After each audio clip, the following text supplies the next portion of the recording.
Assalamualaikum warahmatullahi wabarakatuh. Alhamdulillah nahmaduhu wa nasta'inuhu wa nastaghfiruhu wa na'udzu billahi min syururi anfusina wa min sayyiati a'malina may yahdihillahu fala mudilla lahu wa may yudlil fala hadiya lahu. Asyhadu an la ilaha illallah wahdahu la syarika lahu wa asyhadu anna Muhammadan 'abduhu wa rasuluh. Allahumma shalli wa sallim ala nabiyyina Muhammadin wa ala alihi wa sahbihi wa man tabi'ahum bi ihsani ila yaumiddin. Sehat ibu-ibu? Kita akan lanjutkan kajian kitab Sholatul Mu'min atau ensiklopedi Sholat jilid 1. Kita akan bahas bab 18 tentang sifat sholat, tentang sifat sholat Nabi Sallallahu Alaihi Wasallam. Nabi Sallallahu Alaihi Wasallam bersabda, "Wasallu kama ra'aitumuni usalli." Diriwayatkan oleh Bukhari. Salatlah kalian seperti kalian melihatku salat. Jadi salat ibu nurutin cara Rasulullah sallallahu alaihi wasallam. Ya. Bagaimana cara salat yang mencontoh Rasulullah sallallahu alaihi wasallam? Yang pertama adalah menyempurnakan wudu. Seperti firman Allah surat apa? Al-Maidah ayat 6. Ya ayyuhalladzina amanu idza qumtum ilas salati faghsilu wujuhakum wa aydiyakum ilal marafiq wamsahu bi ru'usikum wa arjulakum ilal ka'bain wa in kuntum junuban fattaharu wa in kuntum marda aw ala safarin aw jaa ahadum minkum minal gha'id aw lamastumun nisa falam tajidu ma'an fatayammamu sa'idan tayyiba famsahu biwujuhikum wa aydiyakum minhu ma yuridullahu liyaj'ala 'alaikum min harajin walakin yuridu liyutahhirakum wa liyutimma ni'matahu 'alaikum la'allakum tashkurun. Hai orang yang beriman, apabila kalian hendak mengerjakan sholat, maka basuhlah muka dan tangan kalian sampai dengan siku, dan sapulah kepala kalian, serta basuhlah kaki kalian sampai dengan kedua mata kaki, sampai akhirnya. Kemudian hadis Nabi dari Abdullah bin Umar radhiyallahu anhu dari Nabi SAW bahwa beliau bersabda, la tuqbalu sholatun bi ghairi tuhurin wala shadaqatun min gulul. Tidak akan diterima sholat yang dikerjakan tanpa berwudu, dan tidak juga sedekah dari hasil gulul. Gulul ini mengambil harta rampasan perang. Diriwayatkan oleh Muslim. Berarti ibu-ibu sholatnya, wudunya harus benar dulu. Ya, pembahasan wudu sudah pernah kita bahas, tapi kita coba ulangi tentang tata cara wudu yang benar. Hampir semua wudu yang diajarkan di awal-awal kita dulu hampir sama. Cuma ada perbedaan dalam apa Bu? Membasuh kepala. Ya, membasuh kepala. Saya hanya mengulangi saja, detailnya sudah ada di kitab ini di awal. Yang pertama apa tadi? Niat. Niat itu di mana? Di hati.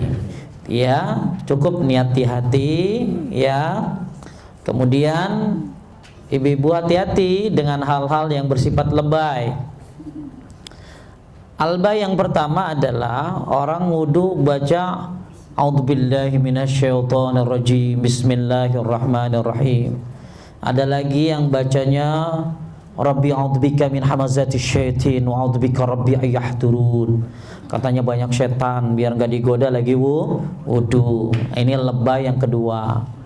Ada lagi orang yang lebay yang ketiga baca an-nas, qul a'udzu birabbin nas, malikin nas, ilahin nas. Untung dia enggak baca al-baqarah, kan itu. Ya. Jadi banyak orang sedangkan dia posisinya di kamar mandi, kan enggak boleh baca sesuatu yang bersifat nama Allah di kamar mandi itu, ya. Jadi ibu-ibu cukup niat di dalam hati, ya. Wudu ini nggak harus madhab kiblat, ya. Ustadz, boleh nggak wudu dalam keadaan telanjang? Boleh, nggak apa-apa. Nabi juga pernah wudu dalam keadaan telanjang sebelum mandi junub. Paham Bu? Ya, cuma Yang penting di dalam kamar mandi itu, ya. Ya, jangan sampai ibu wudu ya di garasi atau apa. Tentu ini nggak boleh. Yang kedua, dalam kitab Tamamul Minnah, Syekh Abdurrahman Al-Ghazazi menyebutkan kalau suktipi ya, dan berisik ya. Kalau memang ibu malu sama Allah, maka ibu tutup dengan kain, dengan handuk, karena malu kepada Allah lebih layak daripada malu kepada manusia. Itu di dalam kitab Tamamul Minnah. Tapi bukan berarti jadi syarat wudu. Ngerti nggak? Wudu itu sah kalau pakai baju, nggak ada. Wudu itu sah kalau misalnya dia nggak telanjang, nggak ada. Ya, jadi ibu silakan aja. Mau telanjang boleh, tapi pakai handuk kalau malu kepada Allah, malu kepada Allah lebih layak, ya. Kemudian habis itu ngapain? Baca apa? Baca bismillah, tasmiyah. Tasmiyah itu bismillah, ya. Kalau basmalah bismillahirrahmanirrahim. Ibu cukup tasmiyah saja, bismillah. Kemudian ibu cuci apa? Cuci tangan. Ini kita gabungin antara yang rukun sama yang sunnah nih. Ya, kalau yang rukun kan simpel, muka, ya, tangan, kepala, terus kaki. Itu wudu yang ada di surat apa nih? Tadi Al-Maidah ayat berapa? Ayat 6, ya. Dah. Tapi kalau wudu yang dirangkum berdasarkan yang wajib dan yang sunnah, berarti yang pertama niat, yang kedua baca bismillah. Ada yang menyatakan wajib, ada yang menyatakan sunnah muakkadah, ya. Tapi kebanyakan jumhur mengatakan baca bismillah itu sunnah, menyempurnakan wudu kita, ya. Nah, kalau di kamar mandi berarti bismillahnya di dalam hati, ya, di dalam hati. Kemudian ibu habis itu masukin air kemana? Ke mulut dan ke hidung. Yang paling bagus gimana? Yang paling bagus berbarengan. Masukin air ke mulut dan ke hidung tuh. Yang paling enak, jadi masukin air ke mulut sekaligus ke hidung, langsung dikeluarin. Itu the best tuh, ya, the best. Ada lagi yang model kedua, ambil, buang, sisanya ada kan? Mungkin yang pertama ibu-ibu nih suka agak apa ya, kagok karena nggak biasa, tapi bisa karena biasa. Makanya coba wudunya yang bagus. Jadi masukin air ke mulut dan ke hidungnya berbarengan. Ya, ya. Nah, ini kalau bisa buat apa? Buat ngeluarinnya, ya. Ingat ya, wudu itu boleh 3, boleh 2, boleh 1. Kecuali kepala cukup 1. Yang wajib itu 1. Yang sunnah 3. Hati-hati, lebih dari 3 berarti zolim, ya. Kreatif, nambah-nambahin, ya. Jadi ibu-ibu wudu, karena ada orang kadang-kadang gini, harus 3. Enggak harus 3, boleh, ya. Wajibnya 1, sunnahnya 3. Nah, kalau kepala cukup 1 kali aja. Nih sebentar nih sebelum wudu, sebelum sholat, ya. Karena yang nggak diterima sholatnya tanpa wudu yang bagus. Makanya wudunya harus sempurna biar sholatnya juga jadi sempurna. Kemudian ada lagi yang begini, Bu. Itu kan tadi yang pertama masukin air ke mulut ke hidung berbarengan. Yang kedua dipisah. Sisanya buat apa? Nah, ada lagi. Sisanya buat hidung. Ada lagi yang begini, yang tenan. Terus? Kalau bisa yang nomor 1 aja dah. Ya, nomor 1 ya. Nomor 1 bisa? Bisa insyaallah, ya. Itu the best insyaallah. Kemudian walaupun lagi puasa, tetap masukin air ke mulut dan ke hidung, tapi tidak sungguh-sungguh. Ngerti? Kalau lagi apa? Puasa, ya, apalagi sambil telen, ya.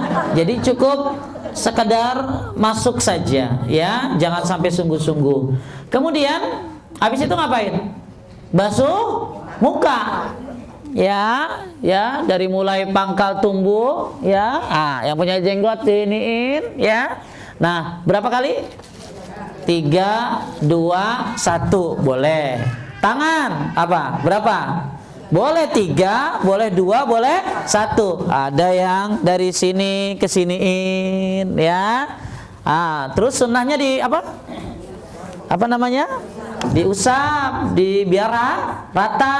Dan wudhu nggak harus dengan air yang banyak, bisa dengan air yang sedikit, ya. Terus ada juga, ya, jadi dari sini, ya. Atau kalau yang pakai apa? Pakai keran, ya. Ini dijalanin ininya, ya. Ya, ada yang begini 1, 2, 3, ya ada ya.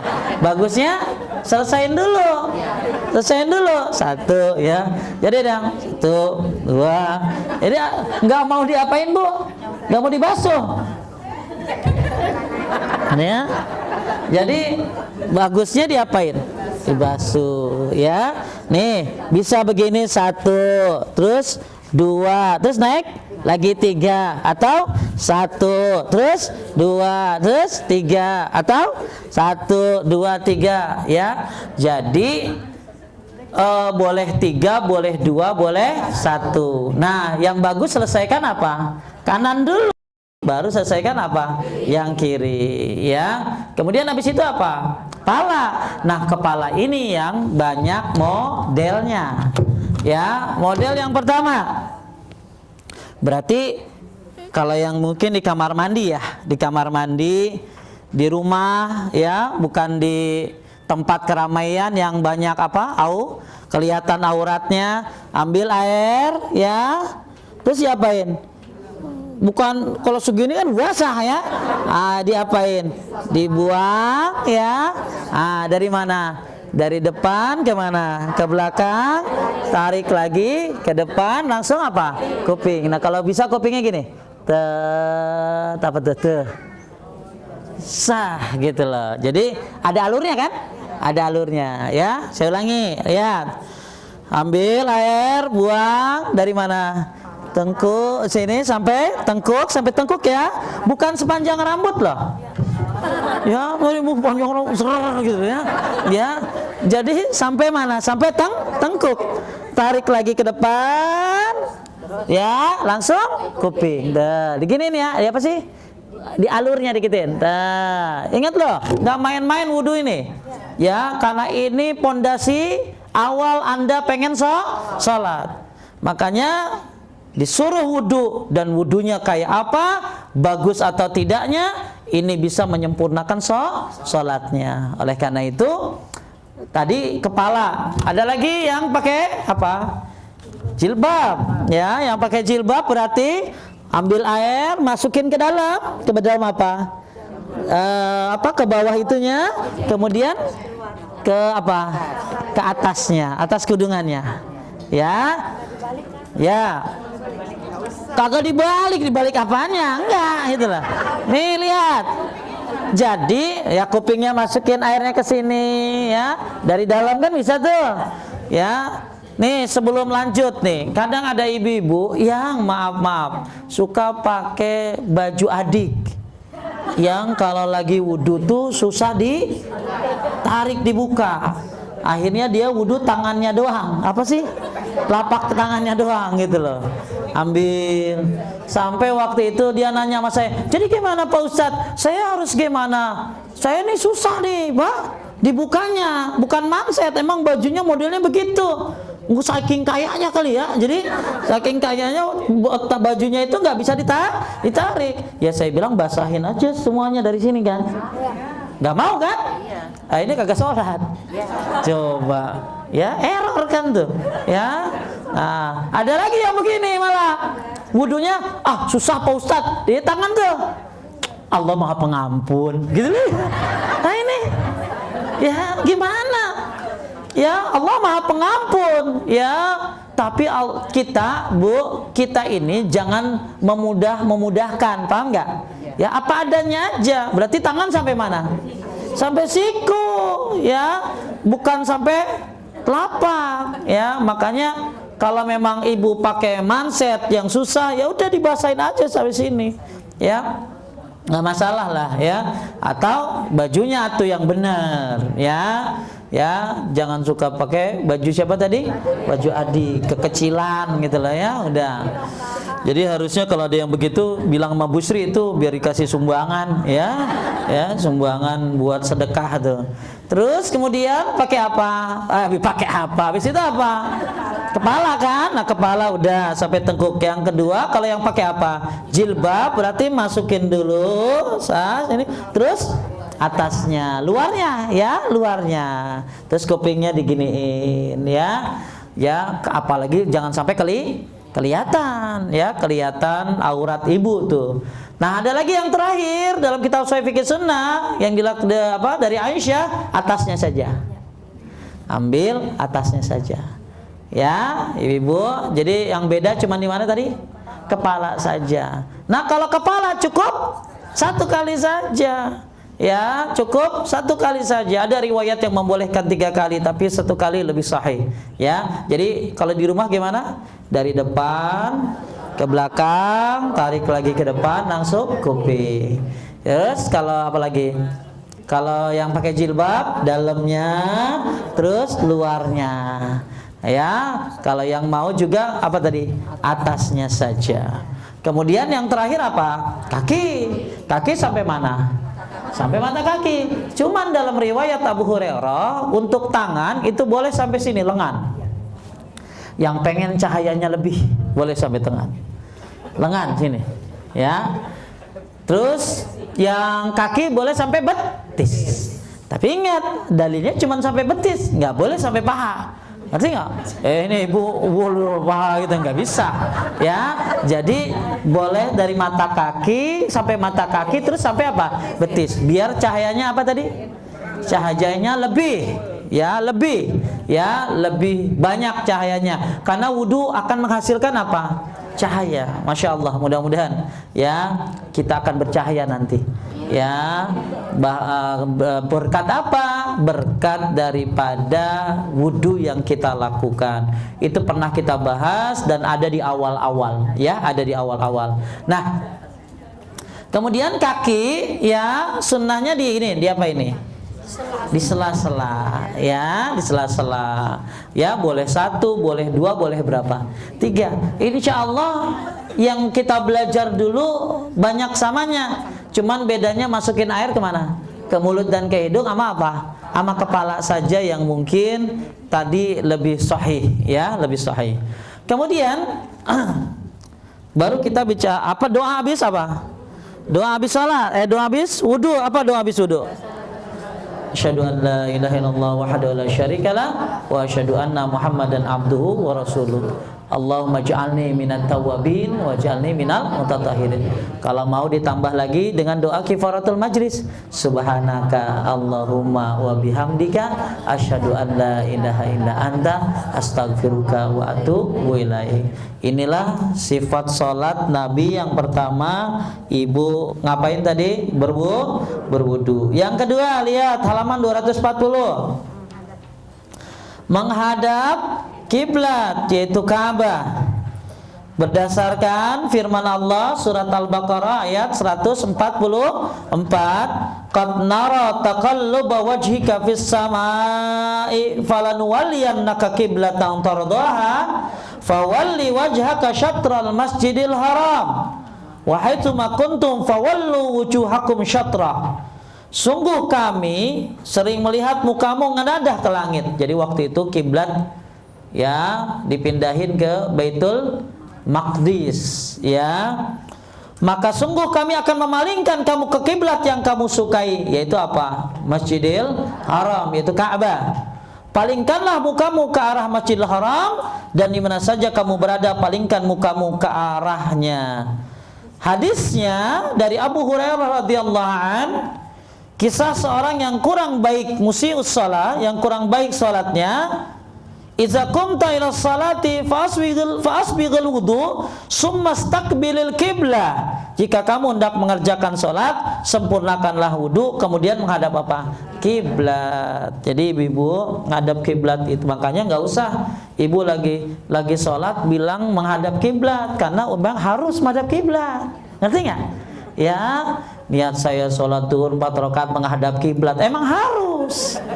Ya, jadi nggak usah dibilangin, emang harus gitu loh. Ya, oleh karena itu ngadep kiblat. Nah, sekarang pertanyaannya, bagaimana kalau ada orang yang kiblatnya salah?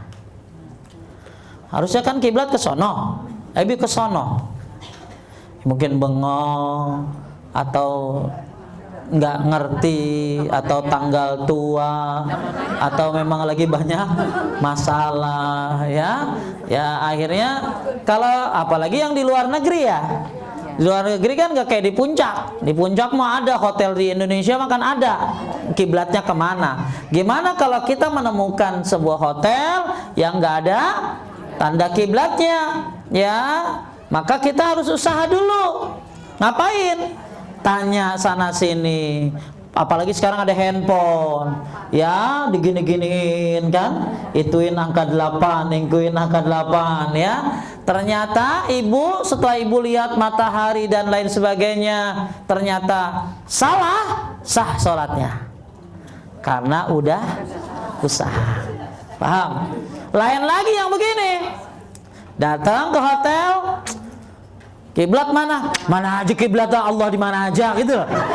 Jadi akhirnya dia kemana aja, ya kemana aja. Kalau benar alhamdulillah, kalau salah dia ulangi. Kenapa Bu? Karena tidak usaha. Makanya ibu-ibu kalau di tempat yang tidak ada jelas tanda kiblatnya, usaha dulu. Lihat apa Pak Ustadz? Ya bagusnya sih lihat OB. Ya, maksudnya lihat apa yang kerja di situ, tanya. Ya, tapi ya saya juga pernah nanya di luar negeri tuh, ya saya terjemahin aja lah, ya. Dia malah kagak ngerti. Maksudnya ini mungkin orang Islam tapi nggak pernah sholat, kiblat kemana? Dia wait, ya dia tunggu, dia tanya dulu dan lain sebagainya. Ya ke sana, ya kata yang satu lagi nggak ke sana, bingung deh tuh, ya. Makanya kita usaha, ternyata setelah usaha salah sah. Tapi kalau nggak usaha, kemana aja, ya maka tidak. Kalau ternyata benar, alhamdulillah. Kalau salah harus diulangi. Kenapa? Nggak pakai apa tadi? Usaha. Nah, cuma ada cerita waktu itu seorang suami istri yang pergi ke luar negeri. Kata istrinya, ke sana apa? Ke sana kiblatnya. Kata suami, enggak, mah ke sana. Ya, beda tuh pendapat. Akhirnya suaminya ke sono, istrinya ke sono. Ya, sesuai dengan keyakinannya. Enggak Pak, ke sana gitu ya. Makanya kalau pergi jalan-jalan ke negara muslim aja. Jangan ke negara-negara kafir, ya. Karena kalau ke negara kafir kadang makannya juga susah. Ya, Bu, jangan mentang-mentang gaya di pet di luar negeri tapi kagak sholat. Hati-hati loh. Ya. Cek. Landing at Tokyo. Ciela. Ternyata duhur cuman ada tulisan di pet doang kan? Arrive in Tokyo, ya 11.30. Ternyata gaya biar orang tahu saya di luar negeri nih ya dan lain sebagainya. Ternyata duhur lewat, asar lewat. Ya. Terus makan juga susah, ya, makan susah, cari yang apa? Ya walaupun sekarang katanya banyak, tapi lebih baik kalau mendekatkan diri dari pembatas dan sholat padanya. Jadi jarak antara pala ibu dengan sutra berapa jaraknya? Dari Abu Sa'id Al-Khudri radhiyallahu an, dari Nabi, jangan lupa dijawab. Ini hari Jumat bagus nih baca salawat. Dari Nabi sallallahu alaihi wasallam, beliau bersabda, "Iza shalla ahadukum falyusalli ila sutratin wal yadnu minha jika salah seorang di antara kalian mengerjakan sholat, hendaklah dia sholat menghadap ke pembatas dan mendekat kepadanya. Hendaklah dia membuat jarak antara pembatas dengan dirinya selebar jalan kambing atau sejauh tempat sujud dan tidak lebih dari 3 hasta. Jadi gini Bu, jarak antara pala kita dengan sutra itu yang paling pendek adalah seukuran kambing lewat. Coba kalau kambing berapa kira-kira? Berapa senti? Mungkin 20 ada nggak? Ya sejengkal dah, 2 jengkal. Jadi bagusnya gini, misalnya gini, maaf, ini jadi sutra ya, maka jarak antara apa? Sutra dengan pala kita itu yang paling dekat seukuran kambing lewat, berarti tidak terlalu apa? Tidak terlalu jauh antara sutra dengan pala kalau kita lagi sujud. Tapi kalau misalnya memang bisa jauh, boleh nggak apa-apa jauh sampai 3 hasta paling jauh. 3 hasta berarti hampir 1 meteran. Berarti boleh saja. Saya sholat di sini, ya, saya sholat di sini. Nah, ini jadi sutrohnya berarti paling dekat berapa tadi? Seukuran kambing lewat. Berarti antara pala saya dengan sutroh sejengkal lah mungkin, ya. Paling apa tadi? Paling pendek, ya. Tapi kalau paling apa tadi? Paling jauh berarti saya di sini 3 hasta, terus saya sujud di situ kan? Masih kira 1 meter di depannya. Cuman yang paling bagus yang mana? Yang paling pendek, yang seukuran kambing lewat tadi, ya, lebih dekat pala kita dengan apa? Sutra. Karena dengan begitu ngirit tempat, betul nggak? Orang bisa lewat di depannya. Kalau kejauhan kan orang harus ke sana lewatinnya, seperti itu. Terus lihat lagi. Demikian juga antara shaf dengan shaf lain, hal itu didasarkan pada hadis Sahal bin Sa'ad As-Sa'idi. Dia berkata, antara tempat sholat Rasulullah dengan tembok pembatas terdapat jarak selebar jalan apa? Kambing. Juga pada hadis Ibnu Umar radhiyallahu an bahwasanya jika masuk Ka'bah, Rasulullah SAW mengerjakan sholat di sana dan membuat jarak antara dirinya dengan tembok kira-kira 3 hasta. Beliau Ibnu Umar menunjuk ke tempat yang Bilal beritahukan kepadanya bahwa Rasulullah SAW pernah mengerjakan sholat di sana. Diriwayatkan muttafaqun alaih, Bukhari dan Muslim. Jika ada seorang yang hendak berlalu di hadapannya, selesai ya. Jadi batas jaraknya berapa tadi? 3 hasta paling apa? Paling jauh. Paling dekat seukuran kambing lewat. Mungkin diperkirakan mungkin sejengkal atau kurang dari itu. Ya, jadi kita sholat pakai sutra. Nah, kalau ada yang mau lewat, gimana Pak Ustadz? Lihat di bawahnya. Dari Abu Sa'id Al-Khudri radhiyallahu an, dia bercerita, aku pernah mendengar Rasulullah sallallahu alaihi wasallam bersabda, "Idza shalla ahadukum ila syai'in yasturuhu minan nas, fa arada ahadun ay yajtaza baina yadayhi, falyadfa'hu fa in aba falyuqatilhu fa innama huwa syaitan." Jika salah seorang di antara kalian mengerjakan sholat dengan menghadap sesuatu yang membatasinya atau sutra dari orang-orang, lalu ada salah seorang yang hendak berlalu di hadapannya, hendaklah dia mendorongnya, dan jika orang itu bersikeras, hendaklah dia menyerangnya, karena sungguhnya dia itu apa? Setan. Maksudnya orang itu dibisiki oleh setan untuk lewatin orang yang sedang sholat. Ya, jadi ibu-ibu, kalau ada orang lagi sholat, jangan lewat di depannya. Ya, lain lagi mungkin kalau bicara Mekah dan Madinah terlalu crowded, tapi saya berusaha tetap pakai sutra dan jangan sembarangan lewatin orang yang sedang sholat. Ya, makanya ibu-ibu sekalian muliakan Allah, ketika kita sedang sholat, sedang lewat ya depan orang sholat, maka kita lewatnya di mana? Di luar sutranya, di luar sutranya. Ya, jangan dimasuk di dalam sutranya. Ternyata ada yang lewat di dalam sutra kita cek ya. Kita cegah, boleh agak kencang. Ya. Nah, cuman biasanya kebanyakan kita kan diemin aja. nggak enak ya, apalagi yang lewat mertua kan itulah ya. Ya padahal bagus karena yang nyuruh bukan mertua, yang nyuruh siapa? Rasulullah Shallallahu Alaihi Wasallam. Ya dicegah. Kalau di kiri dicegah seperti ini ya. Ustadz jadi nggak khusyuk dong sholatnya. Ibu-ibu, justru dia lewat kita nahan tuh bagian daripada perintah. Paham nggak? Bagian daripada perintah. Makanya kalau orang sholat kadang ada yang dosa yang sholat.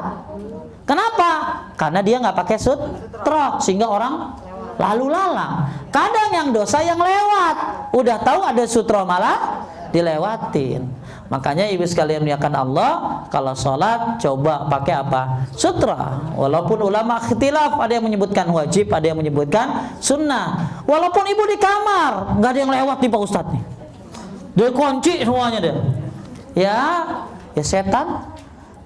Ya, oleh karena itu walaupun di dalam kamar tetap pakai apa? Sutra, minimal mendapatkan pahala menjalankan apa? Sunnah, ya sunnah. Kayak misalnya sutranya apa? Lemari. Cuman jangan sholat depan kaca ya. Ya, karena ibu-ibu sholat depan kaca bisa ngapain? Mengganggu kan? Ya, yang akhirnya karena kan ada lagi menghadap api nggak boleh. Karena menghadap api nggak kayak orang Majusi. Orang Majusi yang nyembah apa? Api. Ya kalau di dalam api panas gitu lah ya. Jadi ketika kita sholat sutrohnya boleh ranjang. Nggak apa-apa suami ada di atasnya.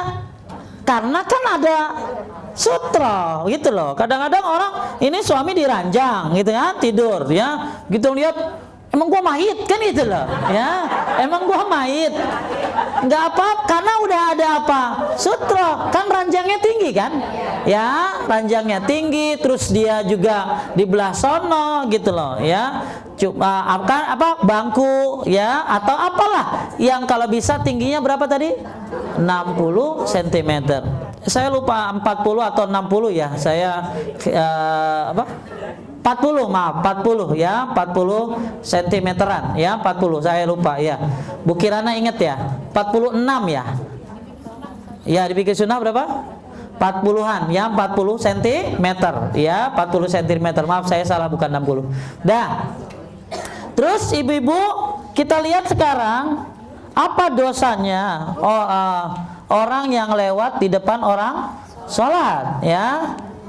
Jadi tadi diapain Bu? Dicegah ya, dicegah, jangan lewat di depan orang sholat. Lihat hadisnya dari Abu Juhaim radhiyallahu an, dia berkata, Rasulullah sallallahu alaihi wasallam bersabda, "Lau ya'lamul maru baina yadil musalli maza alaihi lakana ayyakifa arba'ina khairan lahu min ayyamurra baina yadayhi." Seandainya orang yang berjalan di hadapan orang yang sedang sholat itu mengetahui balasan yang akan diterimanya, maka berdiri selama 40 lebih baik daripada ia berjalan di hadapan yang sedang sholat.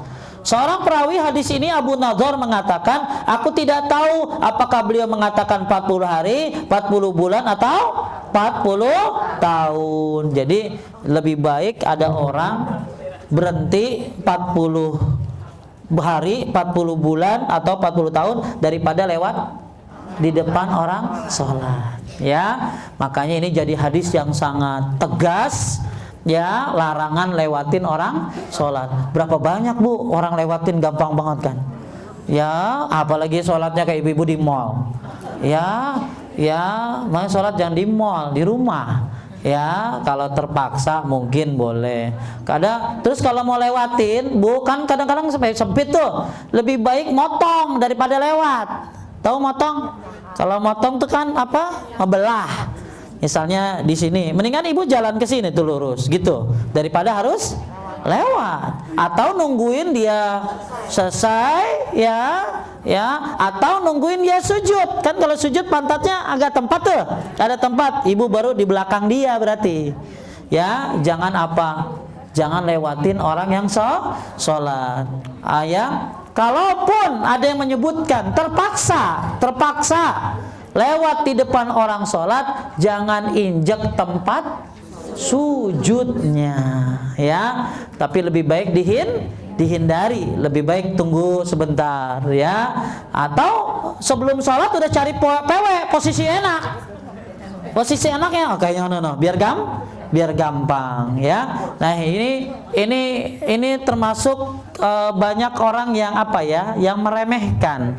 Padahal 40 hari, 40 bulan atau 40 tahun, ya. Terus selanjutnya, pembatas bagi imam sekaligus menjadi pembatas bagi orang yang di belakangnya. Jadi kalau imam, nih Bu, sutra ini untuk sholat sendirian. Untuk sholat sendirian. Tapi kalau ibu sholat berjamaah, maka sutrohnya imam. Paham Bu? Sutrohnya siapa? Imam. Ibu suka enggak sholat di Masjidil Haram, di Masjid Nabawi, terus ada yang lewat di depan ibu? Ya enggak apa-apa, karena itu kan dia lewatin juga penting. Mungkin nyari sop, mungkin batal atau apa. Yang penting dia jangan lewatin imam. Wah, ya, karena imam sebagai apa? Sutroh. Sutroh siapa? Makmum. Jadi kalau ibu lagi sholat taraweh nih di masjid, maaf, kentut nih, ya keluar, lewatin aja orang sholat tuh. Ya, yang penting nggak lewatin siapa? Imam, ya, nggak lewatin imam. Terus atau ibu mau ngebelah, tahu ngebelah? Ngebelah misalnya batal nih, ya udah lewat apa? Belahan sebelahnya, ya, belahannya, ya. Jadi tidak apa-apa ketika kita sholat berjamaah batal lewatin teman, nggak apa-apa. Jangan diginiin. Ya, akhirnya kan temannya juga tahu, imam yang nggak boleh gitu loh, ya. Terus dia nggak ngaji lagi, tetap kagak bisa gitu ya, tetap kagak bisa gitu ya, akhirnya ribut, ya.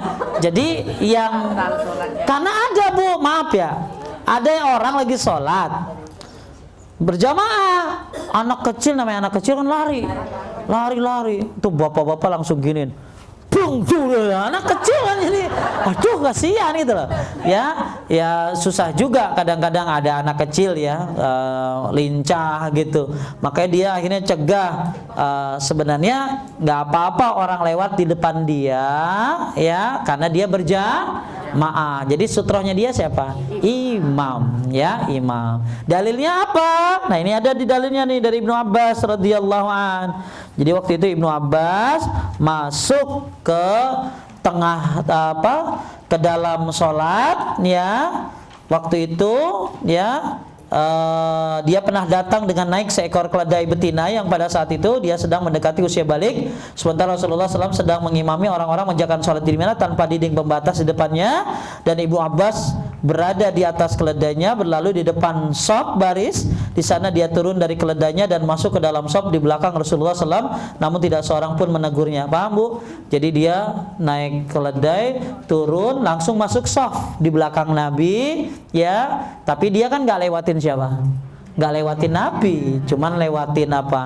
Makmum, ya, yang di shop pertama. Ini dijadikan dalil oleh ulama tentang bahwa shop makmum adalah siapa? Imam, ya. Terus ini tentang sutra, ya, sutra. Yang ketiga, tetap dipakai walaupun sutra itu walaupun kita sholatnya di dalam apa tadi? Di dalam kamar, ya. Dan kalau bisa berapa senti tadi? 40 sentian, ya, 40 sentian. Kalau nggak ada juga apa yang bisa ditaruh? Kalau nggak ada juga, ya, maka udah terakhir tuh pakai sajadah, ya. Cuman jangan sampai sajadah ini jadi sutroh pertama kali, padahal masih banyak cara yang lain. Berarti kita maksimalin dulu apa yang bisa kita lakukan untuk sholat ini, ya. Kemudian selanjutnya nomor 4, melakukan takbiratul ihram, yaitu dengan berdiri tegak dengan mengkonsentrasikan hati untuk menjalankan sholat yang dikehendakinya, baik sholat wajib maupun sholat sunnah, ya. ngucapinnya apa? Allahu Akbar. Iza qumta ilas salati fakabbir. Jika kamu hendak mengerjakan salat, bertakbirlah. Makanya salat itu dimulai dengan apa? Allahu Akbar. Niatnya di hati saja, ya. Tidak perlu diucapkan, cukup, ya. Jadi begitu datang, kalaupun memang, karena niat itu keinginan. Niat itu apa? Keinginan. Kita ingin apa berarti sudah apa? Niat. Kalaupun memang harus meniat, maka di dalam hati. Ya, Allahu Akbar. Lihat. Kemudian ada ayatnya surat Al-Baqarah 238, wa qumu lillahi qanitin, dan berdirilah kamu dalam salatmu dengan khusyuk, ya. Kemudian di halaman 245, ya, Ibu lihat, Nabi bersabda kepada Imran bin Husain radhiyallahu an, "Shalli qa'iman fa illam tastati fa qa'idan wa illam tastati fa ala janbin." Salatlah dengan apa? Berdiri. Jika kamu tidak bisa, salatlah dengan duduk. Jika tidak sanggup juga, salatlah dengan berbaring. Dalam masalah niat, seorang tidak perlu mengucapkan secara lisan, karena Nabi SAW tidak pernah melafazkan, tidak juga para sahabatnya. Juga didasarkan pada hadis Abdullah bin Umar radhiyallahu an, bahwa Rasulullah SAW biasa mengangkat kedua tangannya sampai sejajar dengan pundak ketika mengawali sholat. Ketika ruku juga kita mengangkat kepala dari ruku. Akan tapi beliau tidak melakukannya ketika mengangkat kepala dari sujud. Jadi Nabi kalau ngangkat kepala, ngangkat apa nih? Ngangkat tangan ada berapa, Bu? Yang pertama Allahu Akbar pertama kali. Yang kedua mau ruku, Allahu Akbar. Yang ketiga Sami Allahu liman hamidah, ya. Nah, terus nanti begitu bangun dari rakaat pertama, berarti ada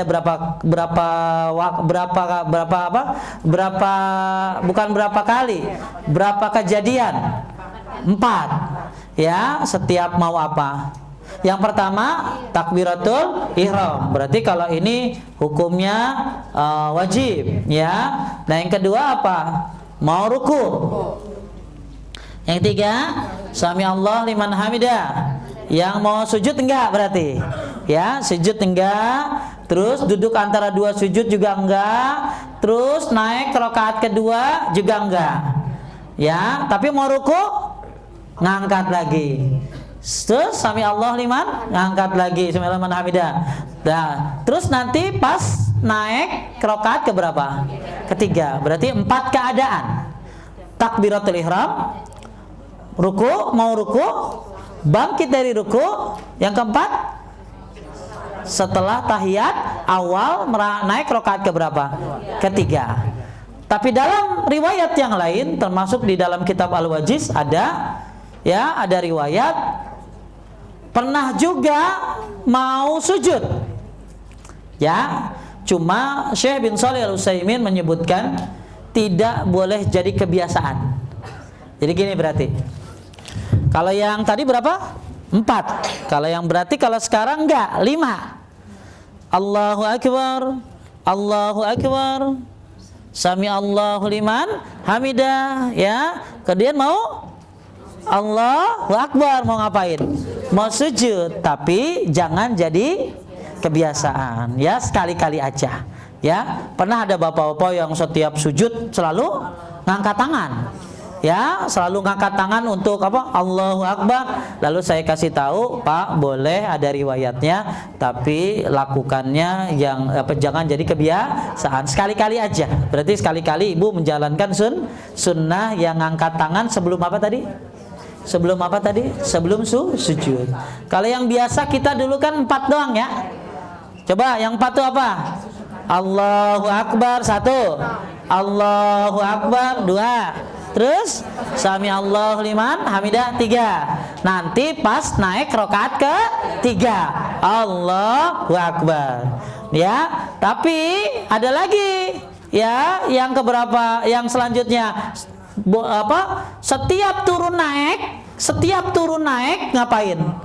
Ngangkat tangan. Allahu Akbar, Allahu Akbar, Sami Allah liman hamidah. Mau sujud? Allahu Akbar. Terus nanti rakaat kedua Allahu Akbar. Nggak apa-apa. Tapi tadi apa? Jangan dilakukan kebiasaan, karena yang lebih kuat riwayatnya berapa tadi? 4 tadi, ya itu. Terus selanjutnya 245, lihat di bawah.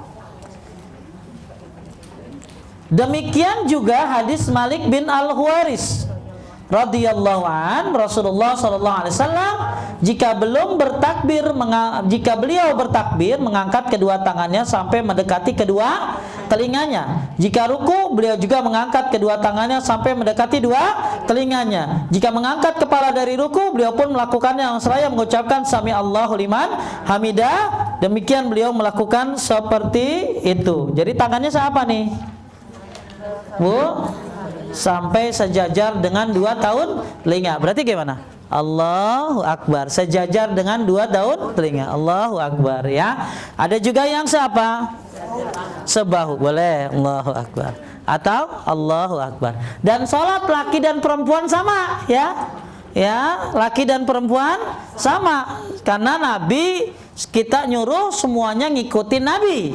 Nggak dibedain antara laki dan perempuan. Jadi kalau ibu-ibu ya sama begini, ya sama mengangkat tangannya, ya bukan berarti ibu-ibu karena ibu-ibu harus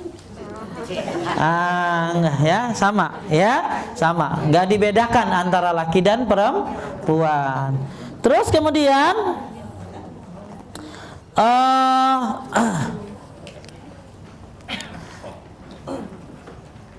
boleh juga, coba lihat hadis-hadis yang diriwayatkan berkenaan dengan awal pengangkatan kedua tangan, menjelaskan tentang 3 cara. Coba nih 3 caranya, Bu. Pertama, hadis itu menunjukkan bahwa Rasulullah SAW mengangkat kedua tangannya kemudian bertakbir.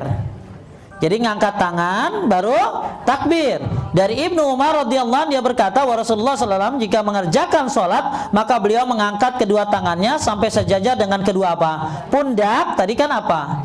Telinga. Berarti boleh sejajar dengan telinga atau sejajar dengan apa? Pundak. Beliau kemudian ngapain? Bertakbir. Berarti ngangkat tangan dulu baru gini berarti. Allahu Akbar. Jadi ngangkat tangan dulu. Kalau kita kan biasanya yang kedua apa? Bareng. Ya, dari dulu nggak berubah-berubah gitu lah. Nggak apa-apa memang begitu, tapi boleh dua-duanya. Malah ada 3. Jadi yang pertama apa tadi? Ngangkat tangan dulu, baru takbir. Allahu Akbar. Ya, kalau yang kedua Allahu Akbar. Yang ketiga, nah kalau yang kedua lihat dari siapa tuh? Ya, ibu-ibu kan dulu kagak tahu, yang penting saya mah bareng aja gitu loh. Harus tahu dari mana gitu loh, ya. Makanya sampai-sampai yang ini, ya saya mah atahiyatul mubarakatus Pak Ustadz gitu loh, ya. Ya, jadi bilang atahiyatul mubarakatus gitu ya. Ya, tahiyat ya. Kan tahiyat tuh ada dari Ibnu Mas'ud, ada dari Ibnu Abbas. Cuman karena kita taunya saya mah kalau atahiyat yang atahiyatul mubarakatus Pak Ustadz gitu ya. Jadi paling gampang saya kalau tahiyat pakai yang Ibnu Abbas Pak Ustadz. Yang Ibnu Abbas itu apa? Atahiyatul mubarakatus salawatut thayyibatillah. Oh, kalau saya enggak, Cin, ya. Saya pakainya yang dari Ibnu Mas'ud. Ibnu Mas'ud gimana? Attahiyatulillah wassalawatu wattayyibat. Assalamu alayka ayyuhan nabiy wa rahmatullahi wabarakatuh. Nah, berarti ada berapa model? 2. Nah, sekarang ibu belajar tata cara takbiratul ihram, ternyata ada berapa model? Ada 3 model. Model yang pertama apa? Ngangkat tangan dulu baru takbir. Tangannya siapa? Sedada, sejajar dengan bahu, pundak, atau sejajar dengan telinga. Terus yang kedua, nih, iya ntar dulu ya. Dia hadis dari Abu Kilabah bahwasanya dia pernah menyaksikan Malik bin Al-Huwairis jika mengerjakan sholat bertakbir kemudian mengangkat kedua tangannya. Berarti ngapain? Bareng. Dia juga menyampaikan bahwa Rasulullah SAW biasa melakukan seperti itu. Hadisnya diriwayatkan muttafaqun alaih. Ada juga yang ketiga, bahwa Rasulullah mengangkat kedua bersamaan dengan bacaan takbir dan selesai mengangkat tangan bersamaan dengan selesai membaca apa? Takbir. Jadi kalau yang ketiga ini ngangkat kedua tangannya bersamaan dengan, kalau yang kedua gimana tadi Bu? Takbir dulu baru tangan. Kalau yang pertama tangan dulu baru takbir. Kalau yang ketiga bareng. Paham? Berarti yang kalau pertama, look at me. Bapak? Tangan dulu. Jangan. Jadi Allahu Akbar. Jadi ngangkat dulu baru takbir. Kalau yang kedua, takbir dulu baru Allahu Akbar, baru ngangkat. Yang ketiga Allahu Akbar. Ibu-ibu mana? Ya, yang ketiga kan? Iya. Yang itu tahu hadisnya apa memang gitu-gitu aja? Makanya sekarang jadi lebih yakin kalau yang ibu lakukan tuh apa? Benar. Tapi kalau ada orang yang model 1 boleh nggak? Boleh. Model 2 boleh. Kalau yang model 1 dari siapa hadisnya? Ya, dari Ibnu Umar. Kalau yang kedua dari Abu Kilabah, ya. Jadi dia pernah menyaksikan Malik bin Al-Huwais mengerjakan sholat bertakbir kemudian ngangkat tangan. Jadi takbir dulu baru tangan. Kalau yang terakhir berbarengan. Ya, jadi Bu, saya harap ibu-ibu, oh ternyata saya benar nih. Jadi tambah yakin. Jadi begitu sholatnya bukan, Bu, kenapa begitu takbirnya? Gak tahu, ya. Pokoknya dulu diajarin begitu, kan itu loh. Jadi ternyata lebih yakin. Oh benar ternyata, alhamdulillah. Karena kita pengen setiap gerakan kita kalau bisa tahu apa sebabnya, apa dalilnya, biar lebih apa? Yakin. Bu, saya tanya, kalau beli mobil teliti nggak? Teliti banget. Kilometer, apalagi mobil bekas kan. Kilometernya berapa? Ya, tuh diketok-ketok, ya, tangan keberapa. Beli tas teliti? Beli tas teliti nggak beli tas? Mereknya apa, KW berapa, kan itu ya. Terus kemudian servisnya di mana, ada garansinya atau enggak, ada diskon apa enggak. Kadang apalagi beli panci sampai sampai apa tuh? Saya nyeritain ini mau membandingkan. Kita ini teliti banget dengan urusan kayak begituan. Tapi sama sholat nggak pernah teliti, iya kan? Doa dari dulu subhana rabbiyal a'la gitu loh. Ya begitu ditanya dari mana ya? Tahu gitu loh. Ternyata ada dalilnya. Oh ternyata ada doa yang lain. Jadi kita tuh sholat tuh tambah apa ya? Tambah yakin, tambah mantep. Kenapa? Semua yang saya lakukan ada tuntunannya, ya. Maksud saya kenapa kita teliti, mau beli mobil teliti, mau beli rumah teliti, mau beli tas teliti, tapi begitu sholat kita nggak pernah teliti. Apa yang kita nggak ngerti, yang penting dari sononya. Jadi kita pelajari kenapa kita melakukan itu biar tambah mantap sholatnya, ya. Jadi yang pertama, apa tuh? Apa tadi? Apa dulu? Tangan dulu. Boleh siapa? Sejajar dengan pundak bahu atau di bawah telinga. Allahu Akbar. Ya. Yang kedua, Allahu Akbar. Yang ketiga, Allahu Akbar, gitu ya. Pinter. Terus selanjutnya lihat di halaman 247 di atasnya. Dengan demikian, barang siapa mengerjakan salah satu cara dari ketiga cara di atas, berarti telah sejalan dengan apa? Sunnah. Dalil yang menunjukkan bahwa pandangan diarahkan ke tempat sujud. Nah, jadi mata kemana? Ke tempat sujud.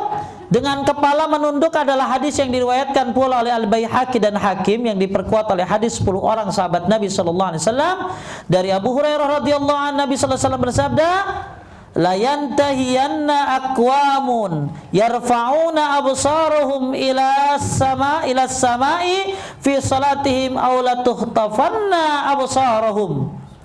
Hendaklah orang yang mengangkat penglihatan mereka ke langit dalam salat mereka, mengakhiri hal tersebut atau penglihatan mereka akan dihilangkan. Hadisnya diriwayatkan oleh Muslim. Jadi ibu kalau salat mata kemana? Kecuali lagi tahiyat. Kalau lagi tahiyat mata kemana? Ke tangan, ke jari. Ya, Allahu Akbar. Tuh, ke tempat sujud. Matanya gimana? Matanya melek, jangan. Nggak boleh merem. Kenapa Pak Ustadz? Ya, ada yang bilang makruh salat merem tuh. Katanya lebih khusyuk Pak Ustadz. Ya, kalau lebih khusyuk Pak Ustadz. Ya Nabi melarang kita salat apa? Merem. Jadi matanya kemana? Ke tempat sujud. Karena kalau ibu merem ada yang lewat gimana? Nggak ada yang tahu kan? Tahu-tahu udah lewat dia kan itu. Ya. Terus kalau ada yang membahayakan gimana? Ada ular? Ada apa? Ya, tetap dipatok kan gitu loh. Ya, jadi apa? Melek matanya. Mulutnya apa? Bergerak. Bukan. Ini susah. Salat apa bengong? Jadi salat itu lidahnya apa? Bibirnya apa? Bergerak atau kedengaran sendiri. Ya. Tapi jangan ganggu orang ya. Kadang-kadang ada yang ganggu orang, kadang-kadang sebelah gitu ya. Alhamdulillah. Iya kena hamdanya. Nah itu ganggu orang, jangan. Kadang-kadang ya saya juga aduh jadi kebalik-balik gitu loh. Karena di sebelahnya kan gitu loh. Ya, jadi karena dia kenceng akhirnya kita jadi konsennya jadi kurang ya. Kita lagi alhamdulillahirabbil alamin. Tiba-tiba alhamdulillah. Aduh gitu ya. Akhirnya kita ulangi lagi gitu loh. Nah, jadi Bu, ya semoga mungkin dia nggak yakin ya, atau mungkin lagi seret lidahnya, ya mudah-mudahan disehatkan ya. Udah ada. Jadi Ibu sholat itu bergerak bibirnya. Bukan? Ya. Terus bukan merem. Ya, karena mata ke tempat sujud, ya, ke tempat sujud. Terus nomor 5, meletakkan tangan di atas dada. Tangan kanan berada di atas punggung telapak kiri, pegangan tangan dan lengan. Hal itu didasarkan pada hadis Wail bin Hujar. Dia bercerita, aku pernah mengerjakan salat bersama Nabi SAW. Ketika itu beliau meletakkan tangan beliau di atas tangan kiri pada dada beliau. Dalam lafaz yang lain, summa wada'a yadahul yumna ala kaffihil yusra wa rusgi was-sa'idi. Halaman 248. Kemudian beliau meletakkan tangan kanannya di atas punggung telapak tangan kirinya, pegangan tangan dan lengan. Cara seperti itu berlaku pula pada saat berdiri setelah mengangkat kepala dari ruku. Nah, jadi gini Bu, ngangkat dari ruku juga boleh begini. Sami Allahu liman hamidah. Boleh ya. Ada juga yang Sami Allahu liman hamidah. Boleh, nggak apa-apa ya. Jadi yang mau begini boleh, yang begini boleh ya. Kalau saya lebih memilih yang begini, Sami Allahu liman hamidah ya. Asal yang nggak boleh, Ibu, yang nggak boleh salah satunya apa? Yang nggak boleh adalah Sami Allahu liman. Ini berkacak pinggang itu dilarang. Nanti Ibu ada di sini. Hal-hal yang dimakruhkan dalam sholat yaitu berkacak pinggang. Ya, kacak pinggang itu dilarang. Ya, dilarang. Ya, jadi ibu-ibu tangannya berarti di mana tadi? Di dada. Ya memang ulama ikhtilaf, ada yang di mana aja ya, ada yang di atas pusar dan lain sebagainya. Tapi di kitab ini lebih memilih di mana? Di dada, ya, di dada. Nah, posisi tangan lihat, look at me. Ini kayak kalau taruh jam bagusnya sebelah kanan ya, gitu. Biar ini. Terus biar apa? Biar enak genggamnya. Karena kalau di sebelah kiri susah genggamnya kan, nggak genggam jam berarti. Jadi gini tuh. Nah, gini ya. Bukan begini. Katanya Pak Ustadz biar kayak atahiyat gitu. Enggak bisa. Ya, begini nih, gitu tuh. Ya, gitu tuh. ya, atau seperti orang menumpuk kayak gitu. Yang paling enak apa? Nih. Di atas apa? Ini ya, di atas apa? Di atas dada, di pegelangan tangannya ya. Nah, dalil-dalilnya ada di sini. Terus Bu, lihat ya, termasuk boleh begitu kapan tadi? Bangkit dari apa?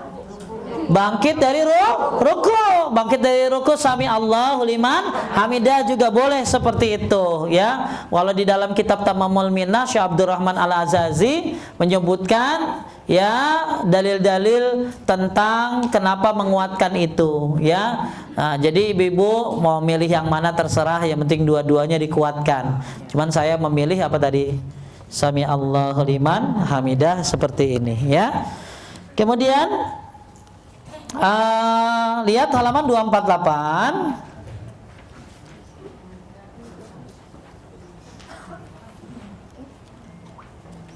Tentang membaca doa iftitah. Jadi ibu habis ngituin tangan di dada, baca doa iftitah. Nah, doa iftitah nih, lihat nih.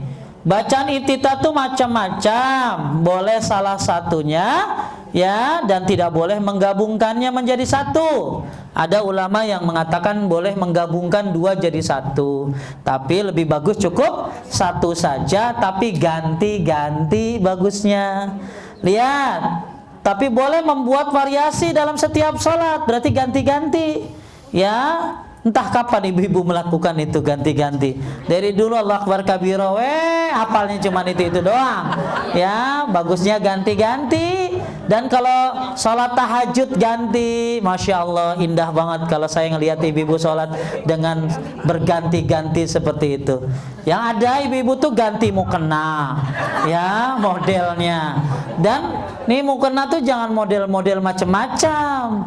Ada mukena sekarang tipis banget ya, ada yang Hello Kitty-nya, ada ini ya. Udah polos aja, tidak harus warna putih, yang penting tidak transparan ya. Baca doa iftitah yang pertama nih, dari Abu Hurairah, dia bercerita, setelah bertakbir dalam salat Rasulullah SAW berdiri diam sejenak membaca Al-Fatihah, lalu kutanyakan, wahai Rasulullah, ayah dan ibuku menjadi tebusanmu, apa baca pada saat kau terdiam antara takbir dan bacaan Al-Fatihah? Beliau menjawab, nih Bu, Nabi kalau diam itu 2 kali. Pertama, Allahu Akbar, diam dulu, berarti baca apa? Iftitah. Yang kedua, habis baca surat, misal minal jinnati wan nas, diam dulu, baru Allahu Akbar gitu loh. Banyakan orang kan minal jinnati wan nas, Allahu Akbar, atau nasnya sambil ruku gitu, minal jinnati wan nas ya. Nggak boleh. Jadi bagusnya apa? Berhenti dulu baru ruku. Nah, yang pertama Nabi diam baca iftitah, baca bareng-bareng. Allahumma ba'id baini wa baina khotoyaya kama ba'atta bainal masyriqi wal maghrib. Allahumma nakini minal khotoyaya kama yunaqqas saubul abyadu minad danas. Allahumma gsil khotoyaya bil ma'i wasaji wal barad. Ada yang apa? Anak kita sekarang diajarin yang ini, emaknya diajarin Allahu Akbar kabira gitu ya. Nah, jadi ini kalau Allah Akbar kabira ada nanti riwayat Muslim ya. Nah, kalau ini ditaruh di awal ya, karena ini diriwayatkan, lihat tuh 35, lihat muttafaqun alaih, ada nggak? Muttafaqun alaih itu ada apa? Disepakati oleh Bukhari dan Muslim. Makanya ini bagus loh Bu, kayak tobat. Coba Ibu lihat nih, ya Allah, jauhkan antara diriku dan kesalahanku sebagaimana Engkau menjauhkan antara barat dan timur. Masya Allah ya, supaya Allah jaga kita jangan sampai berbuat dosa. Bu, dosa itu Masya Allah gampang banget masuk kan ya. Makanya kita diuji lewat sakit ya, nah supaya ngampunin dosa, termasuk sujud. Sujud itu ngapusin dosa loh. Makanya kalau ibu lihat orang imam lagi sujud, datang langsung sujud Ya, jangan nunggu di atas. Ibu nggak sujud, ntar juga dia bangun, kan itu loh. Ya, harusnya ikut apa? Ikut sujud, nggak dapat rakaat, tapi dapat ampunan. Satu rakaat ngapusin dosa, satu sujud ngapusin dosa dan naik derajat. Sebagaimana disebutkan oleh Syekh Abdullah Fauzan dalam kitab Ahkam Huduril Masajid, walaupun nggak dapat apa tadi rakaat, tapi dapat ampunan. Makanya dosa kita banyak, minta Allah jaga. Dari mana? Dari barat dan timur. Ya Allah, bersihkan diriku dari berbagai kesalahan sebagaimana kain putih dibersihkan dari kotoran. Ya Allah, cucilah kesalahan-kesalahanku dengan es, air, dan embun. Ini kayak minta ampun ya. Ya Allah, mudah-mudahan nih Bu, di awal-awal aja kita udah minta ampun sama Allah ya. Mudah-mudahan diampuni dosanya. Kalau mau juga nih, kalau mau baca yang B. Nah, yang B ini dipakai oleh mazhab Imam Ahmad, termasuk Abu Bakar baca, Umar, Utsman, termasuk Aisyah, Ibnu Abbas, Ibnu Mas'ud. Baca bareng-bareng. Subhanaka Allahumma wa bihamdika wa tabarakasmuka wa ta'ala jadduka wa la ilaha ghairu. Saya nggak detilin ya, kalau saya detilin ini luar biasa bacaan ini ya. Siapa yang bacanya tadi? Abu Bakar, Umar, Utsman, Aisyah, Ibnu Abbas, Ibnu Mas'ud dan lain sebagainya. Makanya mazhab Imam Ahmad baca ini ya. Nanti saya pilihin ya ibu-ibu ya, mana yang ibu apalin ya, nggak boleh ngaji lagi sebelum apal ini ya. Nah, apal ini makanya ya, gue besok kagak pada datang ya. Ada yang udah apal Bu, begitu dites burung semuanya, hilang semuanya ya tuh dah. Emang belum hafal itu mah ya. Dan nih, jadi ibu-ibu kalau Allah mabait bayi ini bagus dibaca anak-anak kita ini. Ya, anak-anak ini. Anak-anak saya juga diajarinnya di sekolah, ternyata yang ini sekarang. Ya. Nah, kalau yang B sekali lagi, subhanaka Allahumma wa bihamdika wa tabarakasmuka wa ta'ala jadduka wa la ilaha ghairuk. Artinya, maha suci Engkau ya Allah, segala puji hanya bagimu, maha suci namamu dan maha tinggi juga keagunganmu dan tidak ada ilah selain dirimu. Bu, ya ini pujian semuanya. Mudah-mudahan Allah mudahkan kita dalam menjalankan sholat ini ya. Dosa udah banyak banget ya. Makanya mudah-mudahan dengan sholat ini Allah hapuskan dosa-dosa kita. Terus gayanya mah hijabers, tapi begitu sholat Allah mabait baini, mantep banget dah kenapa Bu kok nggak Allah Akbar kabiro? Aduh, saya ganti-ganti Ustadz. Cialah. Kalau duhur saya Allah mabait baini, kalau asar saya Allah subhanakallahumma rabbana bihamdika wa tabarakasmuka ta'ala jadduka. Kalau maghrib saya gantiin masya Allah. Bu, kapan ibu-ibu begitu ya? Nah, terus nomor 3 C ya, C. Yang C ada? Nah, Bu, lihat nih. Wajah tu wajiyah yang ibu baca tuh sebenarnya baru seperempat. Lihat tuh wajah tu wajiyah tuh. Wajjahtu wajhiya lilladzi fataras samawati wal ard hanifan wa ma ana minal musyrikin. Inna salati wa nusuki wa mahyaya wa mamati lillahi rabbil alamin la syarika lahu wa bidzalika umirtu wa ana awwalul muslimin. Allahumma antal maliku la ilaha illa anta rabbi wa ana abduka zalamtu nafsi wa i'taraftu bi zambi faghfirli zunubi jami'an la yaghfiru zunuba illa anta wahdini li ahsanil akhlaqi la yahdi li ahsaniha illa anta wasrif anni sayyi'aha la yasrifu sayyi'aha illa anta labbaika wa sa'daik wal khairu kulluhu fi yadaik wa syarru laysa ilaik ana bika wa ilaika tabarakta wa ta'alaita astaghfiruka wa atubu atubu ilaik. Kayaknya ini mah harus kasih hadiah ini, ya. Kasih hadiah umroh ya. Ya, yang hafal umroh ya, ya. Kain ihramnya, ya. Nih, Ibu. Ini kalau bisa hafal luar biasa. Waktu saya ngajar di PDAM, hanya ada satu ibu-ibu. Jamaah saya alhamdulillah banyak. Itu satu-satunya yang hafal dia. Masya Allah, saya suruh baca, ternyata hafal dia. Coba ini Bu, ini dibaca, ini diambil oleh mazhab Syafi'i.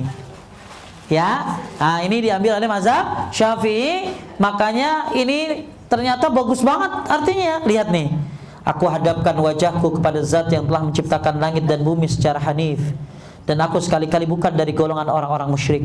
Sungguhnya salatku, ibadahku, hidup dan matiku hanya untuk Allah Rabb sekalian alam. Tidak ada sekutu baginya, demikian itulah yang diperintahkan kepadaku, dan aku termasuk golongan orang yang berserah diri. Ya Allah, Engkau adalah Raja, tidak ada ilah melainkan Engkau semata. Engkau adalah Rabbku, sedang aku adalah hamba-Mu. Aku telah menzalimi diriku sendiri, dan aku mengakui dosa-dosaku. Oleh karena itu ampunilah dosa-dosaku semuanya. Sungguhnya tidak ada yang dapat mengampuni dosa melainkan hanya Engkau. Tunjukkanlah aku jalan menuju akhlak yang paling baik. Tidak ada yang dapat menunjukkan kepada akhlak yang baik kecuali Engkau. Jauhkanlah akhlak yang terburuk dariku, karena tidak ada yang dapat menghindar ke akhlak buruk dariku kecuali hanya Engkau. Aku penuhi panggilanmu, kebaikan seluruhnya hanya ada di tanganmu. Nah, kalau talbiyah itu kita tahunya kan labbaik Allahumma labbaik. Sebenarnya talbiyah itu ada beberapa model. Di antaranya adalah labbaik wa sa'daik wal wash. Di sini labbaik wa sa'daik wal khairu kulluhu biyadik, ya. Di sini tadi aku penuhi panggilanmu, kebaikan seluruh hanya ada di tanganmu, dan keburukan tidak pantas terhadap padamu. Aku hidup dengan pertolongan dan rahmatmu, dan kepadamu aku kembali. Maha suci Engkau lagi maha tinggi, aku mohon ampunan dan bertobat kepadamu. Masya Allah, ini bagus banget ya artinya. Kayaknya ibu-ibu yang cerdas-cerdas seperti di sini ini gampang ngapalin ini nih, ya. Ya. Setahun 2 tahun lah ya. Nah, ini ya, mudah-mudahan ibu-ibu hafal nih ya. Coba, mudah-mudahan saya salah gitu loh, karena ibu-ibu ya emang kadang nggak bisa dipercaya kan gitu ya. Ya bisa Ustadz, ini kan saya pernah bahas 2 tahun yang lalu ya. Sekarang ada ya, mulu gitu loh ya. Jadi tahun kemarin gitu loh, baru tahu Pak Ustadz. Sekarang lagi, karena nggak diamalin. Makanya Bu, ngaji niatnya mengamalkan ya. Coba Ibu baca ini, Bu baca ini di depan Ka'bah. Masya Allah, sambil sholat tahajud lagi. Ya Allah, bisa berlinang air mata, minta ampunan dari Allah. Maka yang bisa nih, nanti saya rundingan kasih hadiah apa ya. Yang hafal ya, yang nggak hafal ya saya nggak memaksakan ya. Mungkin udah tua, mungkin udah sudah berkurang ingatannya gitu ya, atau mungkin udah uzur ya. Ya, nih yang hafal duluan ibu ini nih. Ya, ibu ini hafal duluan insyaallah. Ya, nomor 1 ya, besok majunya ya. Ya. Apa? Enggak, kalau ibu hafal, apalagi ibu ini nih hafal. Yang muda tewas semuanya. Iya, ya udah tua aja hafal coba. Ya, yang muda malu ya. Bisa besok. Ya, Masya Allah tuh, nanti tuh. Ya, udah tua tapi bisa hafal, Masya Allah ya. Terus dijawab lagi, kan dia kagak ada kerjaan Pak Ustadz dari itu. Iya, ini mah alasan aja kan. Makanya orang ibu-ibu tuh banyak banget alasan kalau disuruh ngapalin. Enggak kok, dia ngurusin cucu, ngurusin ini. Kan udah nganggur Pak Ustadz, dia makan itu loh ya. Ya, masih ada laki Bu? Masih ada laki? Dulu. Itu udah off kan. Makanya kita kalau kita kan sibuk Pak Ustadz, banyak cara ibu-ibu ngeles gitu loh. Makanya kalau ibu ini hafal, yang tua-tua hafal, kalahin yang muda-muda ya. Insya Allah. Coba yang muda-muda ya. Dah, jatuh derajatnya langsung ya. Dah. Terus ibu, nah kalau di bawahnya ada 251, ada halaman 251. Ini kalau doa buat iftitah sholat malam. Ya, ibu yang tadi aja sholat ini. Nah kalau sholat malam kalau bisa ganti. Ya, ada nggak? Dari Abdurrahman bin Auf ada? Dia bercerita, aku pernah bertanya kepada Aisyah Ummul Mukminin radhiyallahu anha, dengan doa apa Nabi SAW mengawali Sholatnya jika bangun pada malam hari. Jadi Nabi sholat malam nih diawali iftitahnya pakai apa? Lihat, baca bareng-bareng. Allahumma rabba Jibrail wa Mikail wa Israfil fatiras samawati wal ard alimul ghaibi wasyahadah anta tahkum baina ibadik fima fihi yahtalifun ihdini lima tulifa fihi minal haqqi biiznik innaka tahdi man tasya ila siratil mustaqim. Jadi Nabi memulai salat malamnya baca ini. Ya, Bu. Ya kalau maulah ya. Nah, ibu-ibu pasti suka yang bawah nih. Ya, nih yang bawah nih. Ini pendek nih ya, minimalis nih buat ibu-ibu nih. Ya. Kalau yang bawah juga kagak hafal, terlaluan deh ibu nih. Ya, aduh, usianya berapa sih nih? Lihat yang bawah nih, pendek buat ibu-ibu.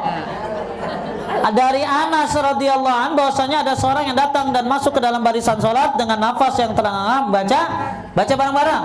Alhamdulillahi hamdan katsiran mubarakan fi. Sekali lagi. Alhamdulillahi hamdan katsiran mubarakan fi. Sekali lagi. Alhamdulillahi hamdan katsiran mubarakan fi. Jadi ibu punya dua nih. Yang pertama Allahu akbar kabira walhamdulillahi katsira subhanallah bukratan wa asila. Udah sampai wasila aja. Yang kedua ini nih, alhamdulillah hamdan katsiran mubarakan fi. Yang ketiga kalau mau tadi tuh, yang B tuh, subhanakallahumma wa bihamdika wa tabarakasmuka ta'ala jadduka wa la ilaha ghairu. Lihat belakangnya sekarang. Nih yang baca tadi tuh, yang baca apa? Alhamdulillah hamdan katsiran mubarakan fi. Lihat Bu. Ada nggak halaman 252? Sesungguhnya aku telah melihat 12 malaikat datang berbondong-bondong untuk merebutnya. Siapa di antara mereka yang membawanya naik ke atas langit? Jadi Nabi ngelihat ada 12 malaikat ngambil bacaan doa ini. Masya Allah. Kalau ibu baca apa tadi? Subhanaka. Subhanaka ingetin aja. Alhamdulillahi hamdan katsiran mubarakan fi. Ada lagi yang pakai kalimat thayyibah ya. Dan sekali lagi alhamdulillahi hamdan katsiran mubarakan. Ada berapa malaikat? Nabi melihat 12 malaikat. Terus yang tiga, nih favorit ibu, yang halaman 252, catatan kaki nomor 3. Dari Ibnu Umar radhiyallahu dia bercerita, ketika kami sedang mengerjakan sholat bersama Rasulullah sallallahu alaihi wasallam, tiba-tiba ada orang-orang dari suatu kaum yang membaca Allahu akbar kabira walhamdulillahi katsira wa subhanallahi bukratan. Udah sampai wasilah aja ya. Allah maha besar, sangat besar, segala puji hanya bagi Allah sebanyak-banyaknya. Maha suci Allah pada pagi dan sore hari. Lihat. Maka Rasulullah sallallahu alaihi wasallam bersabda, aku sangat terheran dengan dibukakan baginya pintu-pintu langit. Jadi pintu langit terbuka. Makanya ibu kalau lagi doa iftitah yang ini, Masya Allah, ternyata pintu langit terbuka. Masalahnya kita nggak sadar pintu langit terbuka gara-gara doa itu. Ibu bacakan Allahu Akbar, Allahu Akbar kabira alhamdulillah katsira subhanallah. Nggak ada rasa, betul? Nggak ada rasa, nggak ada ilmu, sehingga sholatnya ya iftitah. Sampai-sampai ada yang nanya, Ustaz kalau nggak baca iftitah nggak apa-apa kan? Iya kan? Terus ada yang nanya lagi, ya baca Bu iftitah. Kalau sholat sunnah boleh nggak? Nggak baca. Kenapa sih nggak baca iftitah? Walaupun sunnah, lihat keutamaannya, betul? Tadi 12 malaikat. Sekarang apa? Pintu langit terbuka. Masya Allah. Entah apa yang terjadi. Mudah-mudahan dengan pintu langit terbuka itu turun barokah buat ibu. Turun Allah berikan kerahmat, kasih sayang, ampunan, wallahu a'lam. Cuman kita, Bu, jadi nanti kalau lagi sholat, jangan sampai udah apal itu-itunya doang, kagak ngerti, kagak paham keutamaannya. Jadi sekarang nanti kalau ibu lagi sholat, Allahu Akbar, Allahu akbar kabira walhamdulillahi katsira wa subhanallahi bukratan. Masya Allah, pintu langit terbuka. Ya, jadi ibu-ibu ya, bagus nih ibu-ibu untuk ngapalin yang mana nih? Allahu Akbar kabiro kan udah hafal ya? Ya udah hafal. Ada lagi banyak ya doa iftitah tuh. Cuman saya targetin ibu-ibu berarti yang mana tadi? Yang nomor berapa? Itu mah tambahan ya, apa? Yang ini loh, yang B. Ada yang B? Subhanaka, halaman 249 ada? Subhanaka Allahumma wa bihamdika wa tabarakasmuka wa ta'ala jadduka wa la ilaha ghairu. Bisa ngapalin? Bisa ngapalin? Nah, ya. Terus yang tadi yang pendek apa? Alhamdulillahi hamdan katsiran mubarakan fi. Berarti tambahnya berapa Ibu? 2 ya? Pertama kan Allahu Akbar kabira walhamdulillah katsira subhanallah bukrata wasila. Ini kan udah hafal. Saya suruh sekarang Ibu ngapalin lagi. Yang mana tuh? Subhanaka Allahumma wa bihamdika wa tabarakasmuka wa ta'ala jadduka wa la ilaha ghairu. Biasanya yang gini-gini cepet nih ngapalinnya. Ya, karena orang kerja. Orang kerja biasanya pinter. Ya, apalagi yang kuliahan. Ya, dan lain sebagainya. Ya, terus yang ketiga apa yang Ibu ngapalin tadi? Alhamdulillahi hamdan katsiran mubarakan fi. Mudah-mudahan 3 tuh jadi tambahan tuh. Jadi ganti-ganti, duhur ini, asar ini, maghrib ini, isya ini. Masya Allah, mudah-mudahan pintu langit terbuka. Mudah-mudahan malaikat 12 tadi ya nyatet doa kita dan keutamaan-keutamaan lain dari doa iftitah ya, istiftah. Bu, sudah mau sholat ya. Tadi mulai jam 9:30. Ada yang mau nanya? Ya, Bu. Kalau saya yang keterangan sama kuliah lain itu masalah sutra. Jadi bukan ilmunya tapi jaraknya dari sini ke sini. Salah. Kan ada 2, ada tingginya, ada jaraknya. Sekarang ya, kalau tingginya kan tadi anak panah. Kalau anak panah berarti apa? Kalau yang ini ke sini itu jarak antara apa? Pala kita dengan sutra, jaraknya. Kalau tadi apa? Jadi sutra itu tingginya berapa tadi? Seukuran kayu sandaran atau sekitar 40 cm. Nah, jarak antara apa? Antara pala kita dengan sutra paling rendah berapa tadi? Paling pendek seukuran anak kambing lewat. Kan hadis-hadisnya ada tadi semuanya. Ya, hadis-hadis tentang jarak, terus tinggi gitu. Jadi bukan sutra itu bukan karena di sini yang disebut tinggi apa tadi? Apa tadi? Panah. Panah kan tinggi kan? Ya, dia. Terus kayu sandaran. Terus tadi ya Ibnu Umar nyuruh siapa tadi? Nafi untuk jadi apa? Sutra. Jadi sutra itu bukan hanya lebar nggak penting. Yang penting apa? Tingginya, ya. Yang penting tingginya seperti itu. Ada lagi, Ibu? Waalaikumsalam warahmatullahi wabarakatuh. Ya, nggak apa-apa juga, ya, nggak apa-apa juga, ya, ya. Tapi yang kita pilih yang mana tadi? Yang sedada itu, ya. Ibu apa?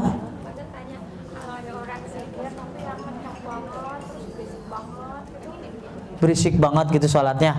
Terus mau diapain?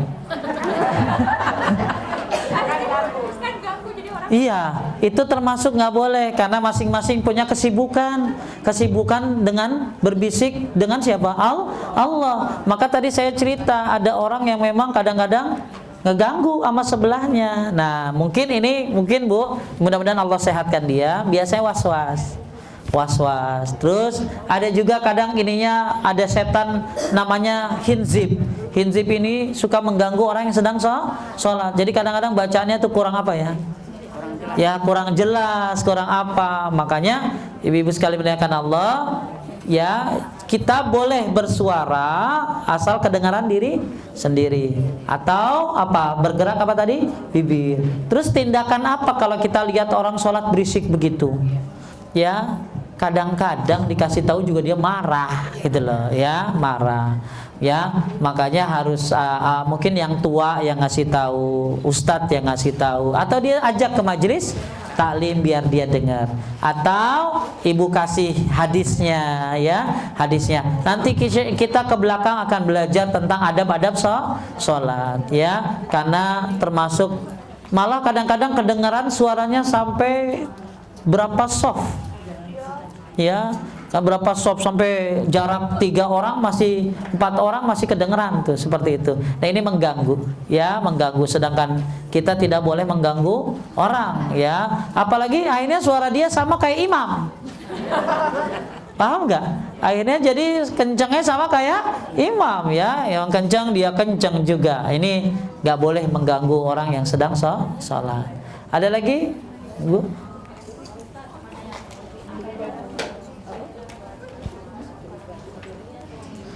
Begini ya, nanti kita belajar tentang tata cara sujud ya. Sujud laki dan perempuan tuh nggak ada bedanya, sama. Cuma mungkin ibu harus ditekan sedikit ketika berjamaah. Berjamaah berarti tidak terlalu renggang. Tapi kalau sendiri ibu bagus merendangkan apa? Lihat-lihat ya. Nah ya, nah kalau misalnya berjamaah mungkin agak ditekuk sedikit ya, dia nggak begini banget, enggak ya. Nah nanti katanya kalau perempuan begitu, enggak ya. Makanya nanti kita bulan depan sampai ke sujud mungkin tata cara sujud. Katanya kalau perempuan sujudnya ini enggak, sebenarnya sama antara laki dan perempuan tata cara sujud.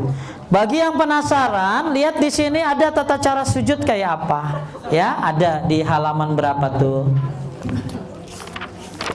Itu di halaman 271 ya. 275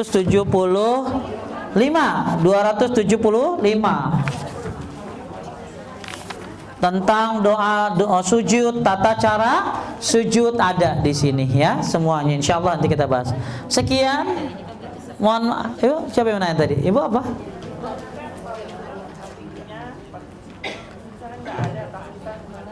Gak apa-apa ya, yang penting bertakwa semampunya.